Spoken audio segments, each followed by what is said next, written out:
जय हिंद बच्चों। कैसे हैं आप सभी बच्चों। आज की इस वीडियो में हम हल करने वाले हैं क्लास 10th एक्सरसाइज 1.2 का क्वेश्चन नंबर 4, 5, 6 और 7। यानी कि एक्सरसाइज 1.2 के इस वीडियो में हम 4 क्वेश्चन सॉल्व करेंगे। तो चलिए स्टार्ट करते हैं। फोर्थ क्वेश्चन है कि यदि हाईएस्ट कॉमन फैक्टर संख्या दी गई है 306 और 657, यानी कि 306 और 657 का हाईएस्ट कॉमन फैक्टर कितना है 9 जो हमें दिया गया है। तो इन संख्याओं का एलसीएम लीस्ट कॉमन मल्टीपल यानी कि लघुत्तम समापवर्तक कितना होगा, ये हमारे लिए निकालना है। तो जैसा कि आप सभी जानते हैं कि एक सूत्र होता है जिस इस प्रकार से कि संख्याओं का गुणनफल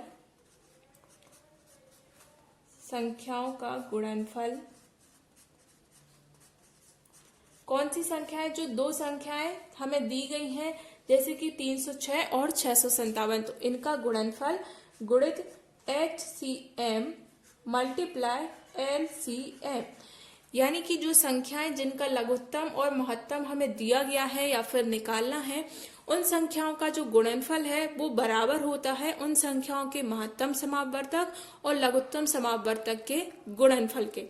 तो यहाँ पर संख्याएं दी गई हैं 306 और 657, तो हम यहाँ पर संख्याएं लिख देंगे 306 मल्टीप्लाई 657 बराबर एलसीएम HCF हमें क्या दिया गया है 9, तो यहाँ पर 9 लिख देंगे। और जो एलसीएम है ये हमें फाइंड करना है, तो एलसीएम की जगह पर एलसीएम ही रहेगा। अब यहाँ पर हम पक्षांतर कर देंगे तो ये 9 किस में आ जाएगा, बटे में आ जाएगा। तो यहाँ पर हो जाएगा एलसीएम बराबर 306 मल्टीप्लाई 657 डिवाइड बाय 9। ठीक है, सीधा सीधा ये जो 9 है ये डिवाइड में चला गया, मैंने पक्ष बस बदल दिए हैं।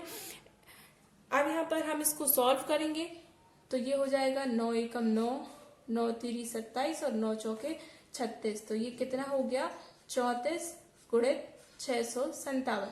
अब इनका हम क्या कर देंगे, मल्टीप्लाई कर देंगे। इनका मल्टीप्लाई करने पर हमें जो आंसर मिलेगा वही हमारा एलसीएम निकल कर आएगा। आप एलसीएम वैसे लॉन्ग अभाज्य गुणनखंड विधि से भी एलसीएम निकाल सकते हैं।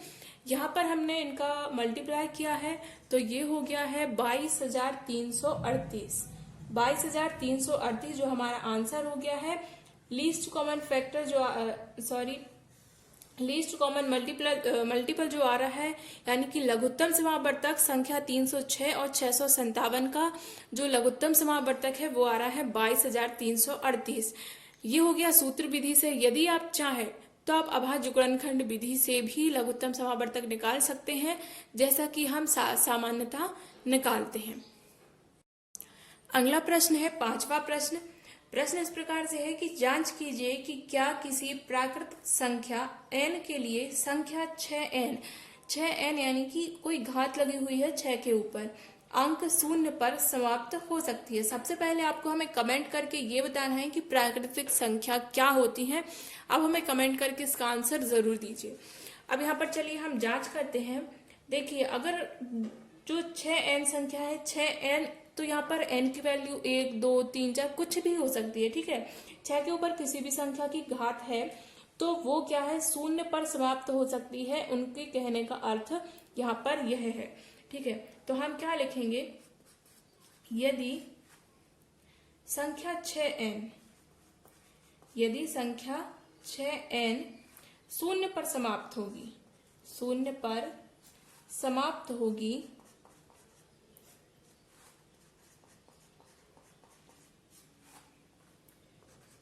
तो यह 5 से विभाज्य होगी, 5 से विभाज्य होगी। देखो, यदि कोई भी संख्या जो है 0 पर समाप्त होती है तो स्वाभाविक सी बात है कि वो संख्या 5 से विभाजित होती है। मतलब छोटी से छोटी संख्या 5, ठीक है, बाकी फिर वो 10 से भी विभाजित होगी अगर 0 पर समाप्त हो रही है।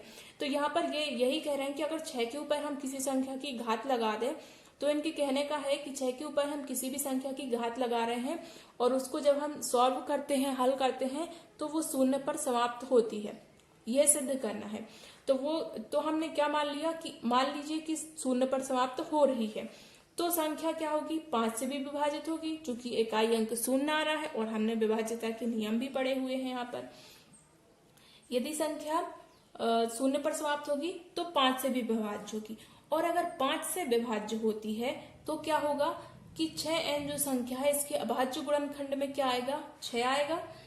तो हम यहाँ पर क्या लिखेंगे, अतः 6 to the power n के अभाज्य गुणनखंड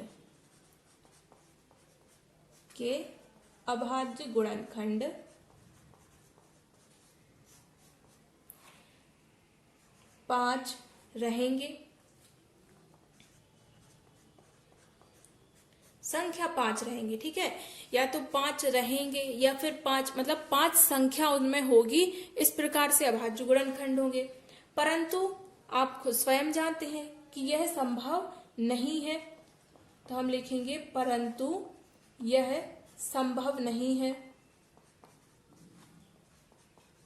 अब क्यों संभव नहीं है, तो यहां पर देखिए, क्योंकि आप क्या देख रहे हैं कि मान लीजिए 6 to the power जो n है कोई भी संख्या होगी, तो यहाँ पर n तो जहां का तहां, पर 6 को अगर आप गुणनखंडों में तोड़ते हैं अभाज्य गुणनखंड में, तो ये किस प्रकार से टूटता है, 2 गुणित 3, ठीक है, 2 3 6, इसके अलावा और किसी रूप में तो टूटता नहीं है, सिर्फ या तो 6 गुणा 1 या फिर अगर इसके अभाज्य गुणनखंड की बात करें तो ये टूटेगा 2 गुणा 3 में, जबकि ना तो 2 5 से विभाजित होता है, ना ही 3 5 से विभाजित होता है, और ना ही 2 और 3 में कहीं भी 5 आ रहा है, ठीक है। तो क्या हो गया, हमने सिद्ध कर दिया, अतः 6n जो संख्या होगी वो अंक शून्य पर समाप्त नहीं हो सकती, नहीं हो सकती। बस यही क्वेश्चन था, यहाँ हमने सिद्ध कर दिया। आप इसको अपने नोट से जो बना रहे हैं, यदि बना रहे हैं तो आप उनमें इसको इस प्रकार जमा कर लिख सकते हैं। हमारा 6वां प्रश्न है कि व्याख्या करें कि 7 गुणा 11 गुणा 13 धन 13 और 7 गुणा 6 गुणा 5 गुणा 4 गुणा 3 गुणा 2 गुणा 1 धन 5 भाज्य संख्याएं क्यों हैं। तो यहाँ पर इन्हें अभाज्य गुणनखंडों के रूप में तोड़ दिया है। तो यहाँ पर 2 संख्याएं दी गई हैं, एक संख्या ये है और एक संख्या ये है, और अब ये कह रहे हैं कि ये भाज्य संख्याएं क्यों हैं, ये आपको व्याख्या करके बतानी है। सबसे पहले मैं आपको बता दूं कि भाज्य संख्या और अभाज्य संख्याएं क्या होती हैं। तो भाज्य संख्याएं वे संख्याएं हैं जिनको आप अभाज्य गुणनखंडों के रूप में तोड़कर लिख सकते हैं, यानी कि ऐसी संख्याएं जो स्वयं और एक के अलावा किसी अन्य संख्या से भी विभाजित हो जाती हैं, वे भाज्य संख्याएं कहलाती हैं। और ऐसी संख्याएं जिनको आप अभाज्य गुणनखंड के रूप में नहीं लिख सकते, यानी कि वे संख्याएं जो स्वयं के अतिरिक्त किसी अन्य संख्या से विभाजित नहीं होती हैं, वे अभाज्य संख्याएं कहलाती हैं। मतलब कि अब आपके लिए स्पष्ट रूप से समझ में आ गया होगा कि ये संख्याएं भाज्य संख्याएं क्यों हैं। फिर भी आपको अपनी नोटबुक में किस प्रकार से लिखना है वो मैं आपको बताती हूँ। तो आप लिखेंगे कि अंकगणित की आधारभूत प्रमेय से अंकगणित की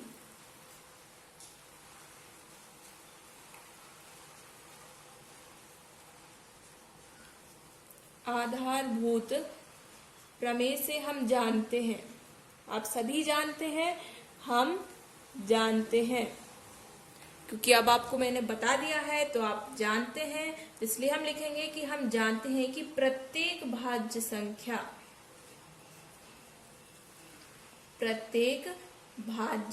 संख्या अभाज्य गुणनखंडों के गुणनफल के रूप में लिखी जा सकती है।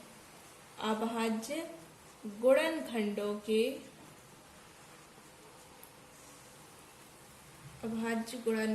के गुणनफल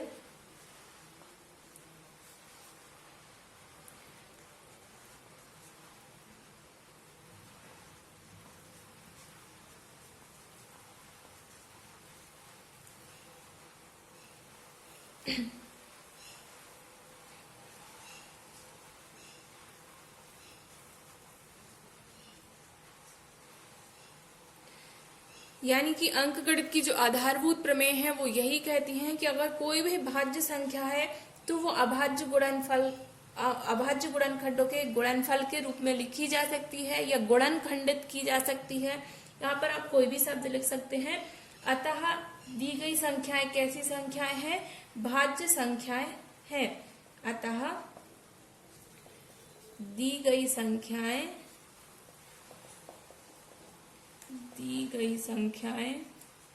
भाज्य संख्याएं हैं। इस प्रकार लिख सकते हैं दी गई संख्याएं। आप इन संख्याओं को भी लिख सकते हैं कि अतः दी गई यह संख्या कैसी है? भाज्य संख्याएं हैं। अब देखिए मैं आपको एक उदाहरण देकर भी बता देती हूँ कि भाज्य संख्याएं, देखिए मान लीजिए कि जैसे 10 है, ये भाज्य संख्या है, तो 10 के लिए आप किस प्रकार लिख सकते हैं? 10 को आप लिख सकते हैं 2 गुणा 5 लिख सकते हैं या नहीं? तो ये क्या है? भाज्य संख्या है। अब अगर मैं आपसे कहूं 7, तो क्या आप 7 को इस प्रकार लिख सकते हैं? 7 को आप किसी प्रकार नहीं लिख सकते। 7 तो 7 ही रहेगा, 7 एकम 7 बस, और कुछ नहीं होगा। तो यहाँ पर 1 नहीं माना जाता कि आप गुणा 1 लिख दो, ठीक है। 7 यहाँ पर किसी से भी विभाजित नहीं होती है क्योंकि ये अभाज्य संख्या है। इसी प्रकार 11 हो गया, 13 हो गया, क्या आप इनको गुणनखंडों के रूप में लिख सकते हैं? तो 11, 13, 7 इनके लिए आप गुणनखंडों के रूप में नहीं लिख सकते। वही बात करें 10, 12, 14, तो इनको आप गुणनखंडों के रूप में लिख सकते हैं। जैसे 3 गुणा 4, 14 को आप लिख सकते हैं 2 गुणा 7, ठीक है। क्योंकि ये कैसी संख्या है? ये जो संख्याएं हैं ये भाज्य है, ठीक है। ये भाज्य संख्या है, इसलिए आपने इनको गुणनखंडों के रूप में लिख दिया। और ये जो संख्या है ये कैसी संख्या है? ये है अभाज्य संख्या है, तो इनको अभाज्य गुणनखंडों के रूप में नहीं लिखा जा सकता। अब आपके लिए स्पष्ट हो गया होगा। बाकी अगर बात करें आपको अपनी नोटबुक में कैसा लिखना है, तो बस आपको अपनी नोटबुक में ये 4 लाइनें लिखनी है इस क्वेश्चन के आंसर में। हमारा आज का लास्ट क्वेश्चन है 7th नंबर का क्वेश्चन। वृत्ताकार मैदान का चक्कर लगाने में सोनिया 18 तथा रवि जो है 12 मिनट लेता है। अगर ये दोनों एक साथ स्टार्ट करते हैं तो दोनों किस समय पर मिलेंगे, ये यहाँ पर बताना। तो इस प्रकार के क्वेश्चन में हम क्या निकालते हैं? एलसीएम निकालते हैं, यानी कि लघुत्तम समावर्तक यहाँ पर हम निकालेंगे। दोनों के जो समय है इनका हमें लघुत्तम समावर्तक निकालना है। एक वृत्ताकार मैदान है जिसमें सोनिया और रवि चक्कर लगा रहे हैं, ठीक है। एक पूरा चक्कर लगाने में सोनिया को कितना लगता है? 18 मिनट का समय लगता है, जबकि रवि को कितना लगता है? 12 मिनट का समय लगता है। तो प्रश्न के अनुसार ऐसा कौन सा समय होगा जब ये दोनों एक स्थान पर मिल जाएंगे, ठीक है।